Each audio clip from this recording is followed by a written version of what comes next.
सर्वांना नमस्कार. मास्टर विशाल सर या यूट्यूब चॅनलवरती आपलं सर्वांचं पुनश्च एकदा सहर्ष स्वागत. शुभ सकाळ.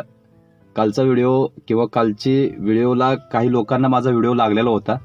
कालचा व्हिडिओ जमावबंदी आदेश किंवा बाकीचे जे काही प्रिकॉशन्स सांगितलेले होते ते त्यांच्यासाठी सांगितलेले होते. जे काही ग्रुप लीडर होते ते प्लस जे माझे विद्यार्थी किंवा आपले विद्यार्थी किंवा जे त्यांच्यासोबत जाणारे विद्यार्थी हे सगळे विद्यार्थी हे सगळे आपले आहेत. या बाजूनं एखाद्या गडबडीत एखादा चुकीची घटना न होता आणि लीडर आणि मुलांच्या प्रिकॉशनसाठी किंवा त्यांच्या काळजीसाठी तो व्हिडिओ होता. त्यांनी त्याचा गैरसमज घेतला काही लीडरनं आणि त्या व्हिडिओला म्हणजे अपोज केला. माझ्या काही फरक पडत नाही, मला काही फरक पडत नाही. पण सत्याच्या बाजूनं आणि ज्या घटना चुकीच्या होतील त्याच्या अगोदर काळजी घ्यावी यासाठी तो अलर्टचा व्हिडिओ होता. त्याच्यामध्ये मी असं कुठंच म्हणलं नाही की कुणीही आंदोलन करू नका, कुणीही मोर्चे करू नका किंवा गेला तर कशा पद्धतीनं जायला पाहिजे किंवा काय रूल्स आहेत जमावबंदी आदेशचे. हे सगळं मी सांगितलं का ह्याचं बॅकग्राऊंड ज्यांना कळालं त्यांनी प्रॉपर कमेंट केल्यात. आपले जे विद्यार्थी आहेत त्यांचा विषयच नाही, पण जे नवीन आहेत ज्यांना जरासं खटकलं की हा माणूस विरोधात काय चाललाय किंवा वेगळ्या पद्धतीने काय चाललाय की आज तागाईत त्यांनी ह्याच्या बाजूनं वेटिंगवाल्याच्या बाजूने उभा राहिलेत आणि आज अचानकच असं सांगालेत की जरासं काळजी घ्या, जमावबंदी करू नका. त्यातली जी झळ ज्या मुलांना पोहोचलेली आहे, त्यातली झळ ज्या लोकांना तुमच्या अगोदर पोहोचलेली आहे त्यांना तुम्ही विचारा विषय काय आहे. हा विषय खूप महत्वाचा आहे. म्हणून तो त्यांच्या केअरसाठी म्हणजे जे कोणी लीडर असतील त्यांच्या केअरसाठी आणि आपल्या विद्यार्थ्यांसाठी हा व्हिडिओ टाकलेला होता. सो त्याचं मिनिंग त्यांनी काय घेतलं आय डोंट नो, बट तुमच्या केअरसाठीच हा व्हिडिओ होता एवढंच मला सांगायचं. बाकी दुसरा विषय काय नाहीये. आज खूप महत्वाचा मुद्दा म्हणजे आपल्या मुलांनी वेगवेगळ्या मुलांनी म्हणजे पोलीस भरतीची नवीन ऍड पडायसाठी किंवा वेटिंगवाल्यांचा विषय असेल, प्रत्येकानं खूप काय केलं विषय नाही. आज तागायतच्या पोलीस भरतीमध्ये एवढं धडपड करणारी आणि आपल्या हक्कासाठी धडपडणारी विद्यार्थी फर्स्ट टाइम बघितले. विषय नाही त्या बाबतीत. सो प्रत्येक आमदार खासदाराला निवेदन दिलेत, प्रत्येक कुणाला भेटाय नको त्याला भेटलेत विद्यार्थी आणि आज तागायत त्यांना नाही भेटायला नाही. मग ते नवीन पोलीस भरती करणारे असू देत, वेटिंगवाले असू देत, कुणी पण असू देत. ह्याच्यावरती आज मला बोलायचं आहे. म्हणजे खाली जे आपलं चाललंय आणि वरती जो हाका लागलाय म्हणजे ज्याच्या हातात दोरे आहेत आपल्या, त्याच्या पद्धतीनंच तो विषय चालू आहे, लक्षात ठेवायचं. आता तुम्ही जर बघितलं असाल पूर्ण हिवाळी अधिवेशनामध्ये काही जणांचं विषय काही जणांचे वाक्य असतील. प्रत्येक आमदाराकडून आपण अपेक्षा ठेवल्या, ज्याच्याकडून अपेक्षा ठेवल्या त्याने अपेक्षा भंग करून सोडला. तिथपर्यंत काय त्यांचा विषय झालाच नाही. काही जणांनी विषयच मांडले नाहीत. सुरुवातीला सांगितलं करतो विषय संपला आणि ज्या आमदारांना विषयच कळाला नाही, आपला विषयच कळाला नाही त्यांनीच विषय मांडले बरोबर. त्यामुळे ती आपली कमकुवत बाजू निघाली आणि त्यांचं प्रेझेंटेशन परफेक्ट नसल्यामुळं त्याला चांगलंच उत्तर गृहराज्यमंत्री देवेंद्र फडणवीस यांनी दिलेलं होतं. तो एक विषय झाला. त्यानंतर कालचं एक परवाचं रोहित पवार यांचं भाषण, त्याच्यामध्ये ते अक्षरशः एक वाक्य बोलले की आचारसंहितेच्या अगोदर तरी भरती पाडायचा प्रयत्न करा.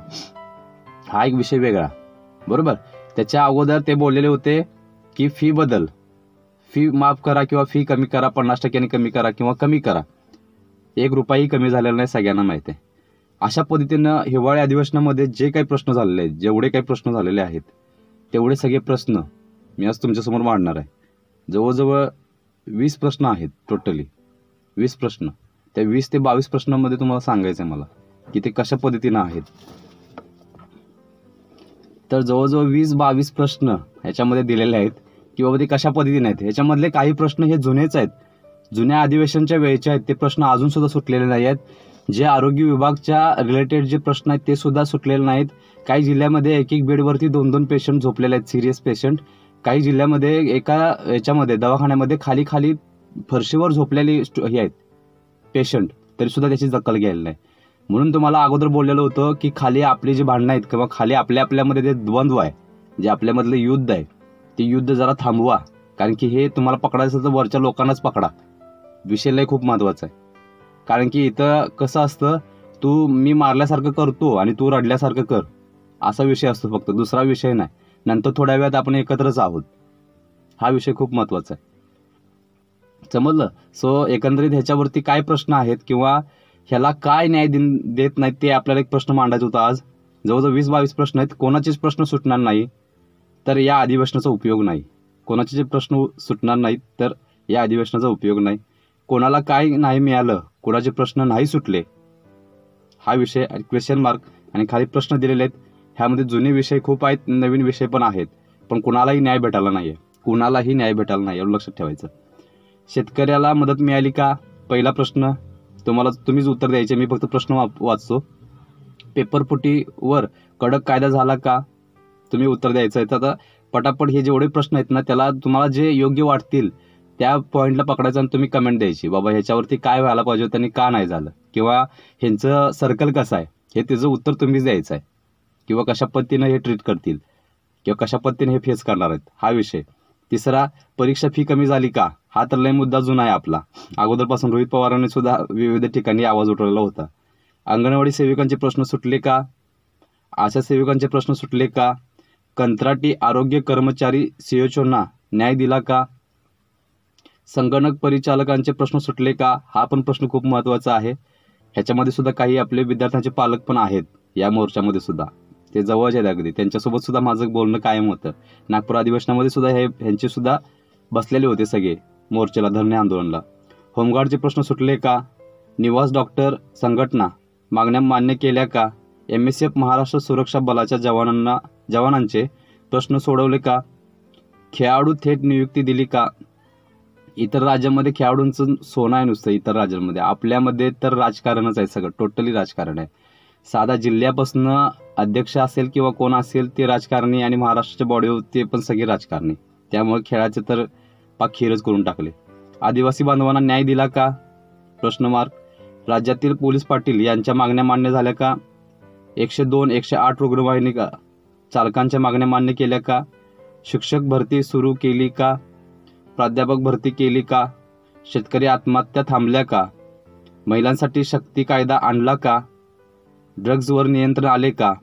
आरोग्य व्यवस्था सुधारण्यासाठी उपाययोजना केल्या का?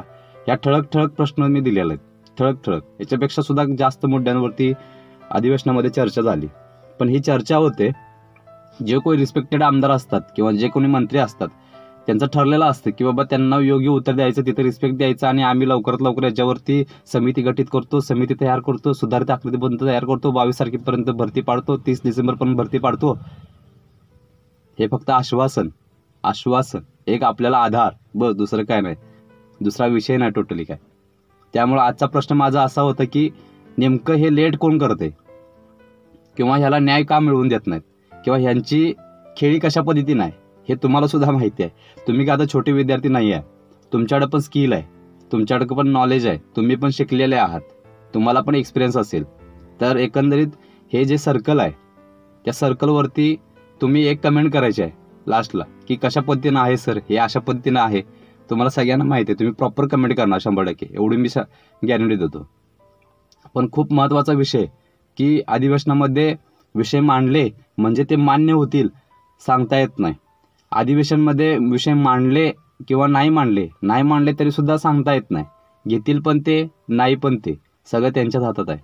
आता टोटली हे सगळे इलेक्शनमध्ये बिझी आहेत. पहिली गोष्ट सांगतोय, जेवढे काही विषय कागदपत्र किंवा अधिवेशनामध्ये विषय झालेले होते हे सगळं फक्त कागदपत्र आहेत. ह्यांना आता येड लागलंय की आपली खुर्ची, आपला पक्ष आणि आपली सत्ता, ह्याच्या व्यतिरिक्त दुसरं काही नाही. तुम्हीच विचार करा. आणि मीच सांगितलेलं होतं की एक JR पडेल फक्त वयवाढीचा, डिसेंबर एंडपर्यंत तो पडला तर, नसेल तर टोटली डिफरंट आहे. त्यांचं टाइम टेबल ऑलरेडी ठरलेलं आहे की कुठल्या निवडणुकीच्या अगोदर कुठलं मनुष्यबळाला आपण काय करायचं, न्याय द्यायचा आहे. सगळ्यात महत्त्वाची BRची जी काही आता BR मुंबईची महानगरपालिकेची निवडणूक असेल तर त्याला आकडा कुठला जास्त आहे किंवा जिथं मनुष्यबळ कुठं जास्त आहे, सगळ्यांना माहिती आहे मोर्चे किती पद्धतीने किती निघालेत, किंवा सगळ्यांना आकडेवारी माहिती आहेत. ते आकडे म्हणजे त्यांचं काय असतं, एक मतदान म्हणून त्यांनी ओळखत असतात तुम्हाला. एक व्यक्तिशा तुम्ही कुणी ओळखत नाही आहे. व्यक्तिशा त्यांना फक्त डोकी पाहिजे असतात आणि त्यांना फक्त मतदान पाहिजे असतं. एवढं मतदान मिळालं की आपलं निवडून आलं की 5 वर्ष काही टेन्शन नाही. मग ही जी आहेत ती आपल्यासोबत घासतात 5 वर्ष. हा न्याय द्या, त्या न्याय द्या, पगारवाढ करा, उरलेलं पेमेंट तरी द्या, आम्हाला न्याय द्या, पोलीस भरती करा, MSF ला न्याय द्या, ह्याला न्याय द्या, होमगार्डला न्याय द्या, सगळे आहेत आणि आपल्या हक्कासाठी सगळे लढतात. कारण की सगळ्यांवरतीच अन्याय झालाय. कुठल्याही पद्धतीनं कुठलीही भरती 100% झालेली नाही. कुठल्याही डिपार्टमेंटला म्हणतोय मी, कुठलीच भरती आहे ना ती 100% झालेलीच नाहीये. आज तगायत नाही झाली. फक्त तुटपुंज्या जागा काढतात. तुटपुंज्या म्हणतोय. नगरपालिकेच्या जाहिरात पडायला बघा. आज सुद्धा लातूरची नगरपालिका किंवा काय नगर परिषद कशाची तर ऍड पडल्या. किती जागा आहेत टोटल? 2-2, 3-3 जागा. लास्टला एकालाच कुठेतरी 20 आणि एकालाच कुठेतरी 30. संपलं. काय करायचं यामध्ये? कमीत कमी त्या जिल्ह्याची नव्हे त्या तालुक्याची पोरं सुद्धा मावणार नाहीत त्यात 50-60 जागेत. काय होणार आहे? त्या तालुक्याची पोरं मावणार नाहीत आणि आम्ही महाराष्ट्रातली पोरं तिथं फॉर्म भरणार. सेम सगळ्या जिल्ह्यांचे. 100% भरती कधी होणार? 100% भरती नाही झाल्यामुळं त्यावेळेची जी मुलं आहेत त्यांच्यावरती खूप अन्याय होत आहे. त्यांचं वय निघून चाललंय. त्यांचं आयुष्य बर्बाद होत चाललंय. इकडे कुणाचंही लक्ष नाही. आमचं लक्ष फक्त 5 वर्ष कसं टिकायचं, कसा पैसा मिळवायचा, कसं बेरोजगारी वाढवायची, कसा अन्याय करायचा, हे आम्हाला चांगलं माहिती आहे. याच्यावरती कोणीही आम्हाला विचारायला पण येत नाही. कारण की आम्ही गव्हर्नमेंट आहे. तुम्ही उलटे विचार केला तर तुम्हाला केसेस टाकणार, तुमच्यावरती आरोप टाकणार, तुम्हाला पोलीस बंदोबस्त करणार किंवा तुम्हाला पोलिसांकडून काहीतरी XYZ करणार, सोडून तुमच्या मागं सोडलं की तुम्ही घाबरून घरात बसणार. माहिती आहे त्यांना, सगळं माहिती आहे. त्यामुळे आपण ज्यांना देतोय त्यांना सुद्धा हक्काने विचारू शकतोय. एखाद्या विधानसभेतला आमदार असेल किंवा खासदार कोणी XYZ असतील तर त्यांना तुम्ही विचारू शकताय. कारण तुम्ही एक मत दिलेलं असतं त्यांना. विचारू शकताय. तर विषय काय झालाय आता खूप महत्वाचा, जे मुद्दे आपण मांडले त्या आमदाराकडं आता अधिवेशन संपल्यानंतर आपण पाठपुरावा करायलाच पाहिजे की असं का, आम्हाला तुम्ही काय शब्द दिला आणि असं का, ते उलटं चालू करूया आपण सगळ्यांनी. मग बघा विषय होईल परत त्यांना सारखं टोचत राहतील आणि नंतर तुम्हाला डायरेक्टली लांब ठेवलं जाईल. आमदार नाही आहेत, आज भेटू शकत नाहीत, आज जरा बिझी आहेत, उद्या या, परवा या, हे सगळं चालू होते त्यांचं. साधा नगरसेवक जरी असेल तर असं सांगतोय मुंबईला. काही गोष्टी आम्ही पण अनुभवल्यात. हा विषय खूप महत्त्वाचा आहे. दुसरी गोष्ट, जी कोणी नवीन आहेत त्यांना एक विनंती आहे आपल्या विद्यार्थ्यांना, तुम्ही आमचेच विद्यार्थी आहात, फक्त कमेंट करत असताना जरासं जाणीवपूर्वक कमेंट करा. आम्हाला पण भावना आहेत. आणि दुसरी गोष्ट, काही विद्यार्थ्यांनी काल कमेंट केली की काल मी एका लीडरसाठी आणि आमचे विद्यार्थी त्यांच्यासाठी, त्यांच्या केअरसाठी, त्यांच्या काळजीसाठी एक व्हिडिओ बनवला होता. जमावबंदी आदेश सांगितलेला होता. त्या जमावबंदी आदेशचं जड कितीपर्यंत लागू शकते किंवा कशा पद्धतीने, यासाठी तुम्हाला काय करायला पाहिजे तुम्ही करा, पण अशा पद्धतीनं करा म्हणून सांगितलेलं होतं. त्याचा मिनिंग वेगळंच घेतलं. मला त्याचा काय फरक पडत नाही. पण एक गोष्ट सांगतोय, काल 1-2-3 कमेंट मनाला लागल्या. त्या कमेंटचं खूप म्हणजे वाईट तर वाटलंच. पहिली कमेंट त्याला उत्तर पण दिलं त्यानं नंतर सॉरी पण बोलला. त्यानं सरळ सांगितलं, गाडीत व्हिडिओ बनवण्यापेक्षा जाऊन तिथं रस्त्यावर बसा, तुमचं काय करिअर आहे, तुमच्यावर काय बने केसेस पडू देत, माझ्यावरती केसेस पडू देत म्हणतोय, तुम्हाला आत नेऊ देत, काय फरक पडत नाही, गाडीत व्हिडिओ बनवणं सोपं आहे. मग त्याला मी सरळ उत्तर दिलं की पाठीमागचे सगळे व्हिडिओ बघ.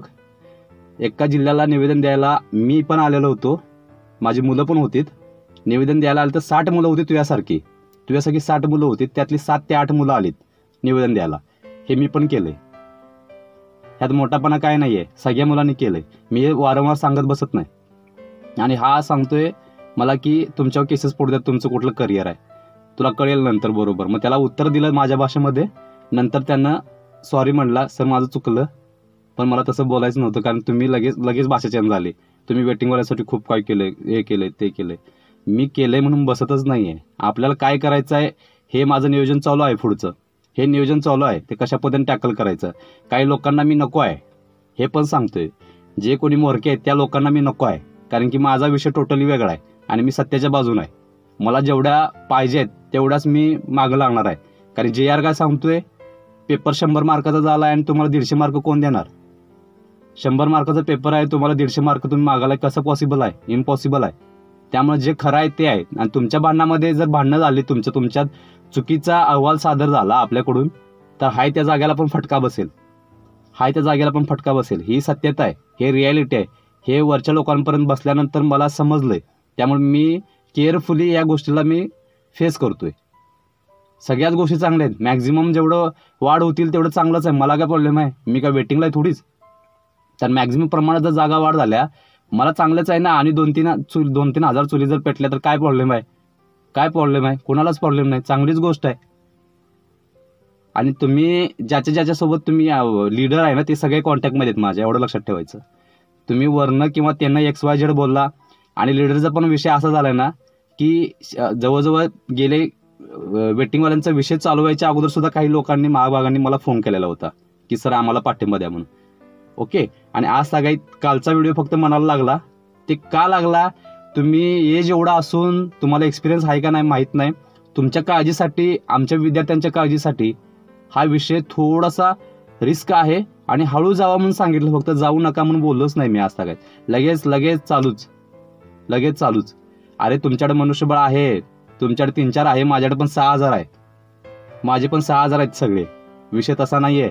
पण आपल्यामध्ये युद्ध नको आहे, आपल्यामध्ये युनिटी पाहिजे.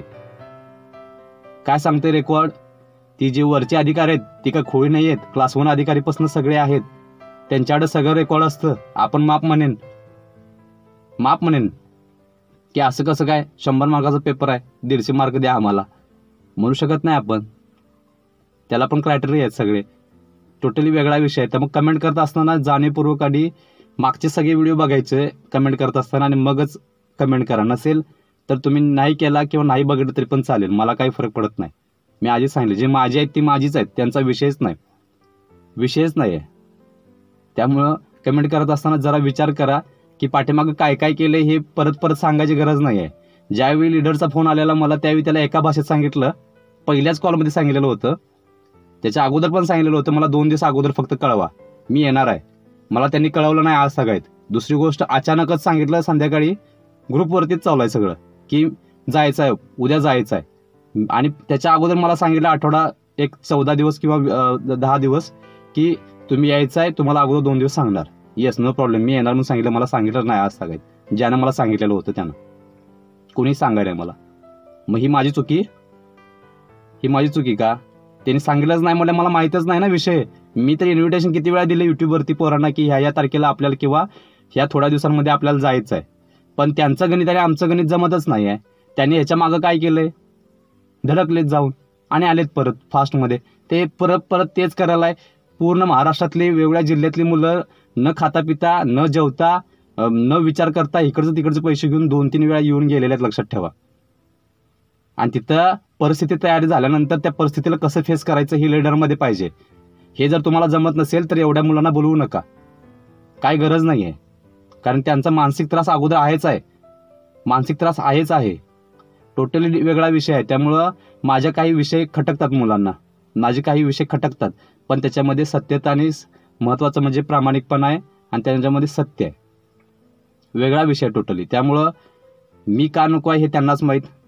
मला सगळं वातावरण कळतंय एकंदरीत, कारण की लीडरच आहेत कॉन्टॅक्टमध्ये. आणि काही जण नाहीत ते मला माहिती आहे, ते का नाहीत, त्यांना मी का नको आहे ते त्यांनाच माहीत आहे चांगल्या गोष्टी. मी सत्याच्या बाजूने आहे. ज्या मुलांना न्याय मिळतोय त्यांनी मुलांपर्यंत तरी पोचू दे, याच्यासाठी माझा प्रयत्न चालू आहे. तदनंतर त्यातनंच सुद्धा वाढलेत तर अतिउत्तमच आहे. आपला त्याला विरोधच नाही आहे. पण एखाद्या गोष्टीमुळे, चुकीच्या अहवालामुळं काहीतरी दुसऱ्या मुलांना फटका बसेल याची भीती आहे, एवढं लक्षात ठेवायचं. खूप महत्त्वाचा विषय, हे वेगळं चिघळून जाईल. आणि दुसरी गोष्ट, ह्याच्यासोबत सुद्धा मी इतर जिल्ह्याच्या जागा सुद्धा एक दोन जागा वाढवतात का बघायला विषय चालू होता सुरुवातीच्या पिरियडमध्ये. जसं मुंबईला न्याय मिळवून द्यायला लागलो त्याच पद्धतीनं इतर जिल्ह्याच्या पण जागा वाढल्या तर काय प्रॉब्लेम आहे. पण त्याला सुद्धा विरोध झाला. नको सर, काय बोलणार तुम्ही म्हणाल तसं. पण तुम्ही एखादा विषय सरांनी जर अशा पद्धतीने मांडला की बाबा संचारबंदी आहेत, सगळे ग्रामीण भागातली मुलं आहेत, लोन काढून दिलेलं आहे, इकडून तिकडून दादाकडं बहिणीकडं मागून पैसे तुम्हाला द्यायला लागलेत, थोडंसं विचार करा ना.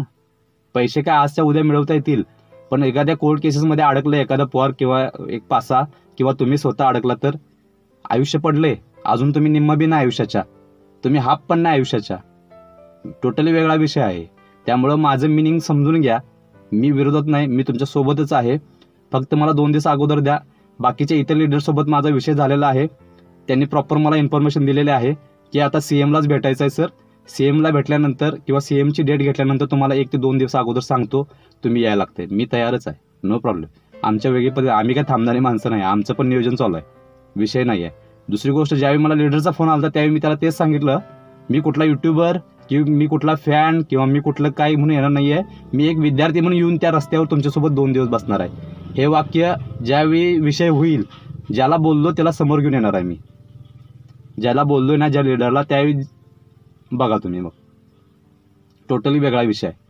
मी विद्यार्थी म्हणून येणार आहे. मी कुठला युट्यूबर किंवा तिथे येऊन लाईव्ह किंवा तिथलं रेकॉर्डिंग करणार, माझ्या व्हिडिओवर आणून टाकणार. किंवा इतर युट्यूबर काय करतात तुम्हाला माहिती आहे. अरे व्हिडिओ पाठवा, अरे व्हिडिओ पाठवा, अरे व्हिडिओ पाठवा. मला त्याची काही गरज नाही आहे. आज तागायत कुणाचाही व्हिडिओ घेतला नाही आणि कुणाचाही व्हिडिओ टाकला नाही. जे काय ते आपलं आहे. जे काय ते आपलं आहे. फॉरेस्ट ग्राउंड, दोन्ही ग्राउंड दाखवले. सकाळी 3:30-4 वाजता निघालो घरातनं. 9 वाजेपर्यंत व्हिडिओ करून प्रॉपर ग्राउंड दाखवून, ग्राउंडची इन्फॉर्मेशन देऊन, कशा पद्धतीनं ग्राउंड आहे हे जवळजवळ 4-4 तास, 5-5 तास त्या ग्राउंडला जाऊन सकाळी 4 वाजल्यानंतर 9 वाजेपर्यंत व्हिजिट करून प्रॉपर इन्फॉर्मेशन देणारा 45 मिनिटाचा व्हिडिओ ह्या आपल्या मास्टर विशाल सर या युट्यूब चॅनलवरती आहे. एक 45 मिनिटाचा आणि एक 25 मिनिटाच्या दोन्ही ग्राउंडचे व्हिडिओ आहेत. कुणाचाही व्हिडिओ चोरला नाही. जे काय हार्डवर्क केलंय, त्यामुळे हार्डवर्क काय हे कुणी शिकवू नका. मला काही गरज नाही आहे. म्हणून म्हणतोय, कमेंट करत असताना जाणीवपूर्वक कमेंट करा, जेणेकरून तुमच्या कमेंटची दखल आम्ही घेईन आणि सोशल मीडिया थ्रू लवकर मुलांपर्यंत चांगल्या पद्धतीने पोहोचवेन. सोशल मीडियामध्ये पण पॉवर आहे, पण काही लोकांना त्या गोष्टी किंवा काही लोकांना सत्य नको आहे. ह्याच्यामुळं कदाचित वेटिंगवाल्यांना फटका बसू शकतो. याची नोंद घ्यायची आहे. एवढं लक्षात ठेवायचं. समजलं? सो खूप महत्त्वाचा विषय आहे. माझा कुणालाही विरोध नाही आहे. मी तुमच्या सोबतच आहे. एवढं लक्षात ठेवायचं. ओके. सो आता सुद्धा कमेंट करा, प्रॉपर कमेंट करा. उद्या सकाळी तुमच्या कमेंटना उत्तरं म्हणून उत्तरं येणार आहेत. उद्या सकाळचा व्हिडिओ तुमच्या कमेंटची उत्तरं जे आहेत, प्रॉपर जी कमेंट असेल तीच घेणार. दुसरी गोष्ट, ज्याच्या आलतू फालतू कमेंट वगैरे करतात त्यांना मी डायरेक्टली अनसबस्क्राईबर करून टाकवलं. Directly unsubscribe. मला 100 असले 200 असले तर काही फरक पडत नाही. याची नोंद घ्यायची आहे. त्यामुळं इथून पुढची इन्फॉर्मेटिव्ह व्हिडिओ आणि जे हेल्पफुल तुमच्याबरोबर व्हिडिओ आज सगळ्यात पोहोचवलेत, जी खरी माहिती आहे, जेणेकरून तुमचा वेळ वाचेल, बाकी सगळे वाचेल, किंवा तुम्ही अंधारातून उजेडात याल, त्याच्यासाठी प्रयत्न केलेला आहे मी. सो ते जर माहिती पाहिजे असेल तर कमेंट व्यवस्थित करा. नसेल, कमेंट एखादी वाईट आली किंवा चुकीची आली, पाठीमागचा इतिहास न बघता आली, तर मी डायरेक्टली अनसबस्क्राईबर करत आहे. याची नोंद घ्यायची आहे. मग तो कोणीही असू दे. मी करत आहे, कंटिन्यू केलेले आहेत अनसबस्क्राईबर. ओके. सो चुकीची बातमी किंवा चुकीचं काही अर्थ काढू नका. आपण तुमच्या सोबत आहे. आता पुढची जी भेट आहे ते लीडरसोबत बोलणं झालेलं आहे. तो मला इन्व्हाइट करेल. प्रॉपर इन्फॉर्मेशन मांडण्याचा प्रयत्न, प्रॉपर सगळं मांडण्याचा प्रयत्न, आणि तुम्हाला जेवढं जागा रिक्त आहेत त्या जागा रिक्त असून त्याच्यापेक्षा सुद्धा आणि मुलांना न्याय देण्यासाठी आम्ही प्रयत्न करणार, जो आज सगळ्यात केलाय. समजलं? सो मी इथं सांगतोय, उद्या सकाळीचा व्हिडिओ असेल, तुमच्या कमेंटना उत्तर, प्रॉपर कमेंट. मी अजून पण सांगतोय, आज सगळ्यात जवळजवळ 250-300 व्हिडिओ पडलेले आहेत जवळजवळ. आणि सगळ्यांना सांगतोय, कमेंट करत असताना तुमचं नाव टाका आणि खाली तुमचे 2-3 प्रश्न टाका. एवढं सुद्धा तुम्हाला येत नाही. एवढं सुद्धा तुम्हाला करायला नको आहे. आणि आम्ही अर्धा पाऊण तास खरी बातमी द्यालोय, पुढे काय घटणार ते अगोदर द्यालोय, तर त्याला सुद्धा सरळ उत्तर तुम्हाला देता येत नाहीत. ही परिस्थिती आहे, ही वस्तुस्थिती आहे. काय उपयोग मग? सो कमेंट करत असताना आपलं नाव टाका, म्हणजे तुम्हाला रिस्पेक्ट देऊन मला बोलता येईल की बाबा हा माणूस आहे आणि ह्याचे हे प्रश्न आहेत आणि ह्याच्यावरती हे उत्तर आहेत. येस, मी वाट बघेन. आज सगळ्यात कुणीही कमेंट अशी केलेली नाहीये. ठीक आहे, बघूया आपण कोण करते. सो चॅनलवर जे नवीन असतील त्यांनी जाता लाईक करा, आणि ज्यांनी सबस्क्राईब नाही केलं आज तक त्यांनी सबस्क्राईब करायला विसरू नका. आपल्या टेलिग्राम चॅनलची लिंक या व्हिडिओच्या डिस्क्रिप्शन बॉक्समध्ये मी देतोय. तिथून जाऊन तुम्ही काय करा, टेलिग्राम चॅनल जो आहे आपला, तिथं पण आपले 1,500 विद्यार्थी, 1,500 विद्यार्थी पूर्ण होत आलेले आहेत. याची नोंद घ्यायची आहे. याचा फायदा तुम्हालाही इन फ्युचर होऊ शकतो. ठीक आहे. सो जाता आपल्या टेलिग्राम चॅनलला जॉईन करायला विसरू नका. मी इथंच सांगतोय. तुम्हाला सर्वांना शुभेच्छा असतील. धन्यवाद.